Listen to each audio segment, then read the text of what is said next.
I took on a challenge. One of my clients asked me to build an agency level outbound pipeline using the same framework that top tier lead generation agencies use. A system that would go from research to prospecting to outbound campaign, all directly within Claude Code. So in this video, I will show you the exact system. I will show you how it works, and I will show you how the system can improve over time.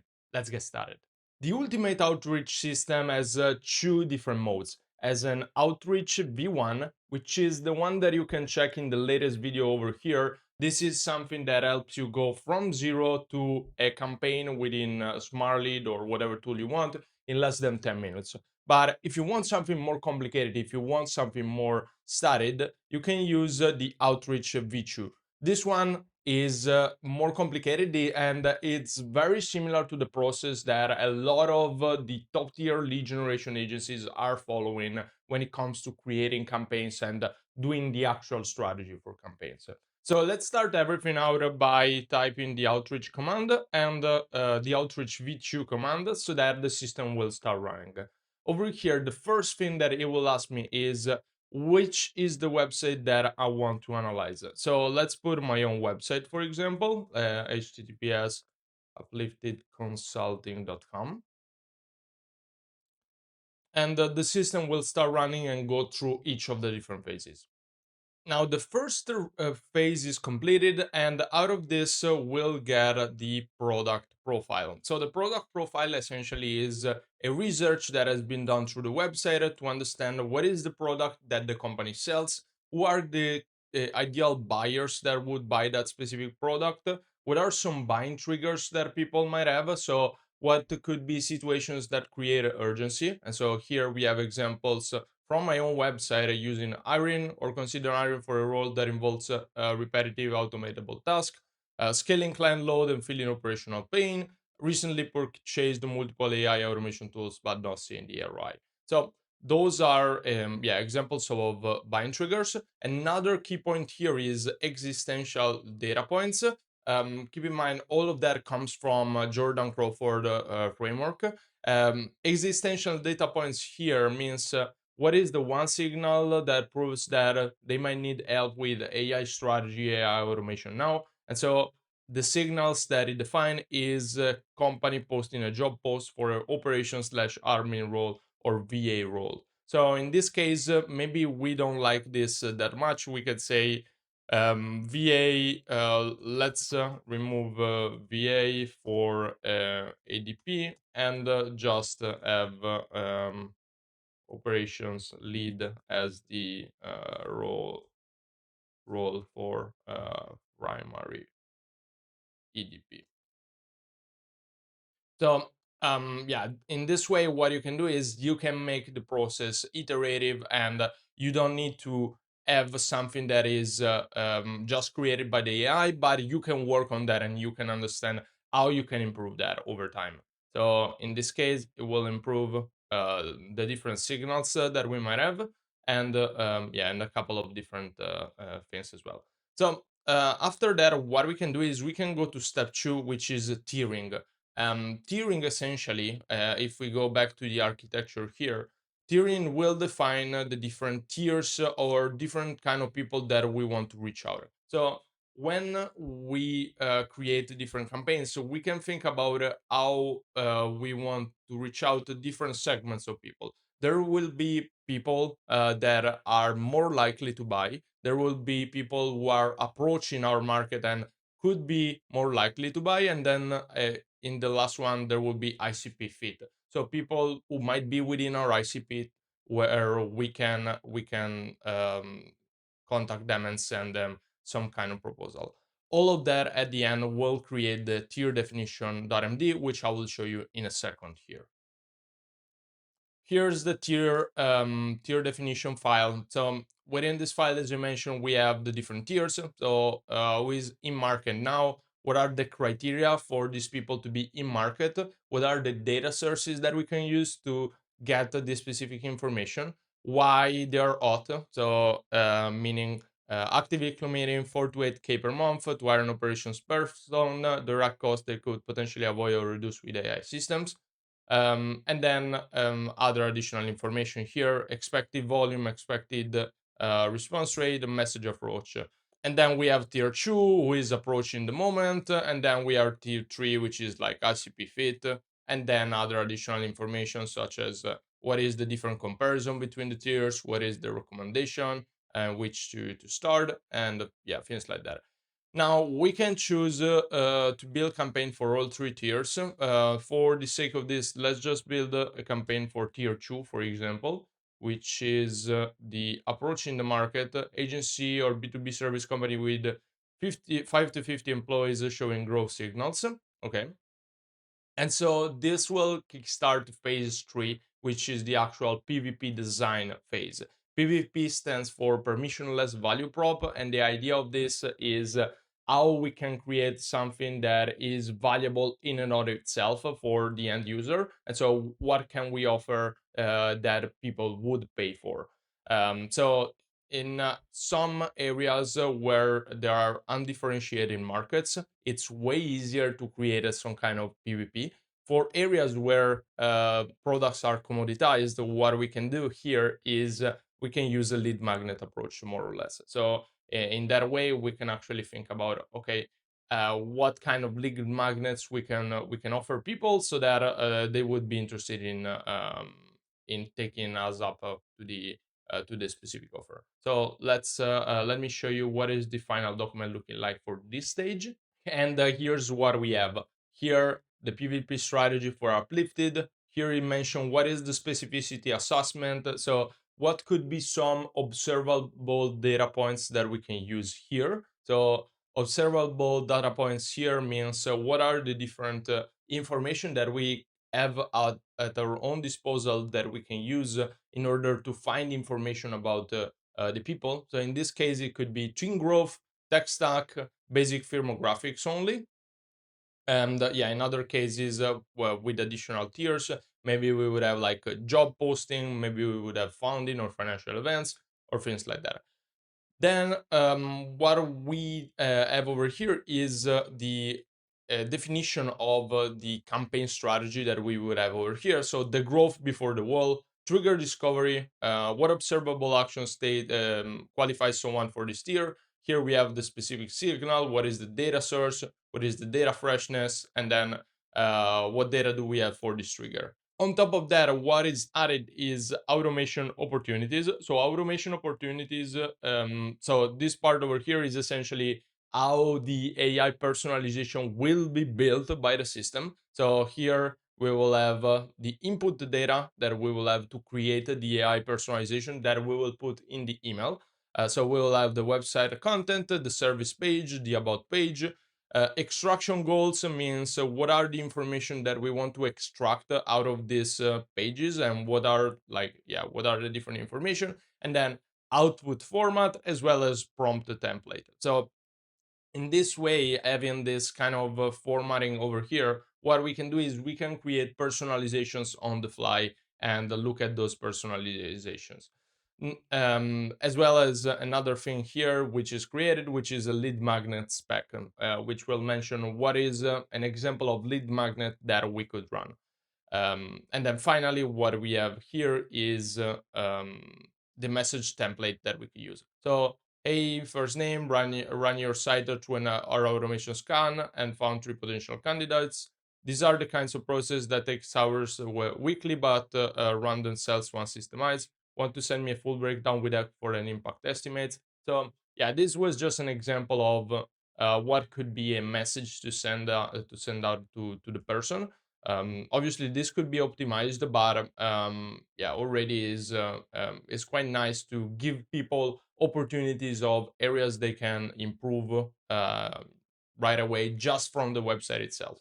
So yeah, we'll ask additional information. So required data points. What is the personalization pipeline? This is crazy. So like the advantage of having this is that essentially the system understands what are the different steps that you need to go through in order to actually create the personalization.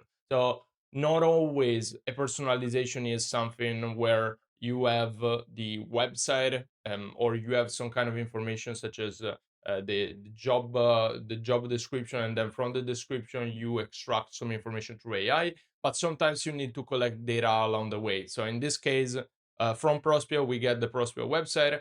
We use Gina scrape to actually get the website content. We do AI extraction, and then from the AI extraction, we create the automation opportunities. Yeah, and then finally we have a fallback message here, which is like a more generalized message that we get, as well as other different data and other different cool information that we can use for our process. Now let's go forward and let's go to list criteria, which is the next step. And list criteria essentially will take everything that we built so far, everything that we built within the design, within the tiering, within the research, and then translate that into search filter that we can use to search a specific lead database. In our case, for the list criteria, we will have a Prospeo and we will use Prospeo for that. So essentially what we can do here is we can map out a list criteria or the set of criteria that we want to run through Prospeo to here, so that later on we can use the APIs and get this kind of information. So here, for example, we have the different industries, we have the seniority of the people that we want to contact, company size, location, and growth indicators, as well as other additional information that we can have.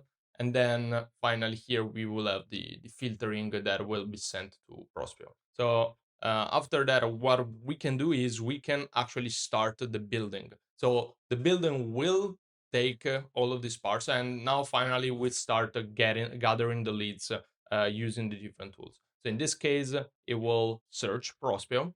When we are searching Prospeo, we are searching for the specific things which are mentioned in the criteria that we just showed. So here I mention the industry, the seniority, the size, location, growth time, as well. And let's say yes.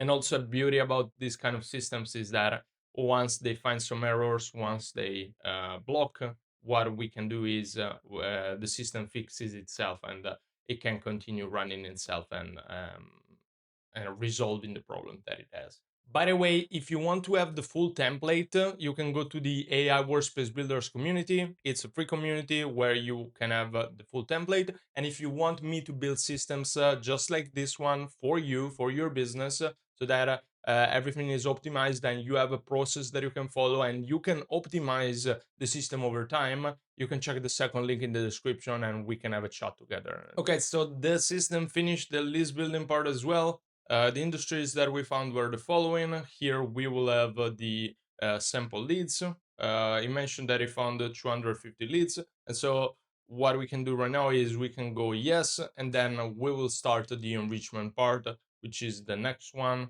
to verify the emails and gathering the information on the emails themselves. So now the system actually finished running over here. We finished phase 6. What we can do also is we can start a new session and say, I want to continue where I left off.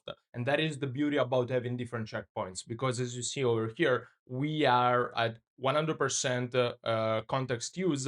And so if we continue with this, it might run into problems when compacting the context and not having full context on what we were doing. So what we can do over here is we can go here, we can select the specific folder that we are working with. We can still type outreach v2 and then say I have a file that I've worked with. Let's what's the end of step 6?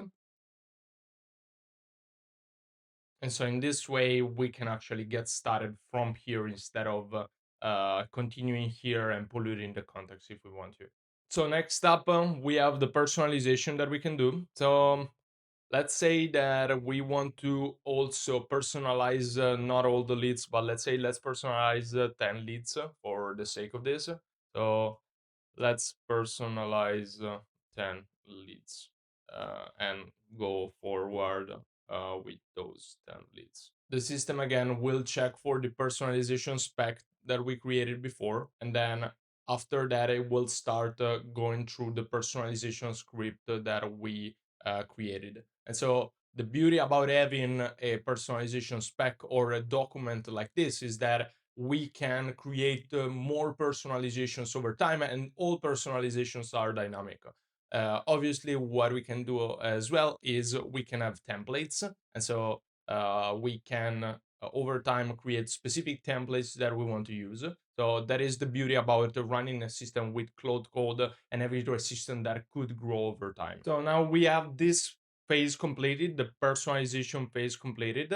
So the beauty about this is you mentioned what is the variable that was personalized, what is the real data that was used, what is the fallback percentage, and then here also what is the estimated cost that we have over here. And an example could be here shows what is the personalization sample for three different elements. So what could be these different businesses and what could be this different personalization that could do. Now, those are just examples. Keep in mind what we could do possibly is we can enrich those with our own internal knowledge. We can modify all sort of different things. So this is a really, really good starting point. After that, what we can do is we can generate the sequences. So we can go to step 7 and do the campaign generation. And the campaign generation is essentially a file that will be used for exporting the different campaigns to a cold outreach tool. So here we will have what is the target, what is the strategy that we use, what is the mode that we use when this was generated, as well as what is the sending schedule, as well as the different emails. So here we would have email 1 with the different variables. We have the personalization variables, plus we have spintax variables, and this is used so that you can run an email without any kind of problems when it comes to deliverability. Same thing will happen to email 2, email 3, and email 4.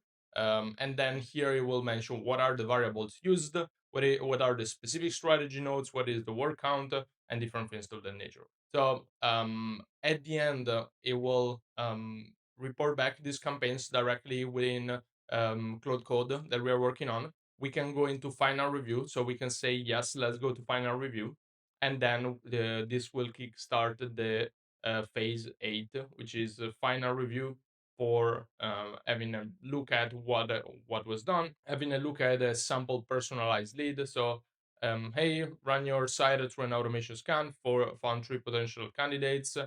These are the kind of processes that take our weekly, but run themselves on systemized. Want to send me a full breakdown with effort and impact estimates.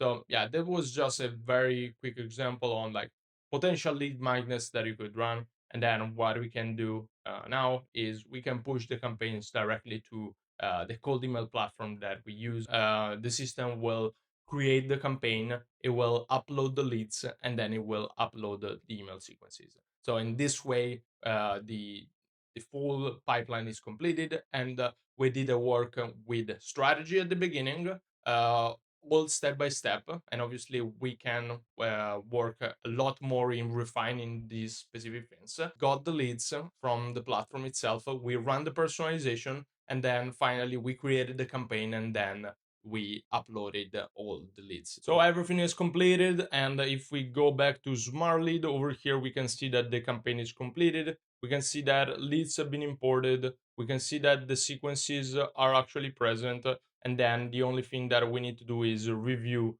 and complete everything. So this was just an example of what you can do if you have a well-oiled, well-organized system that is running using Claude Code.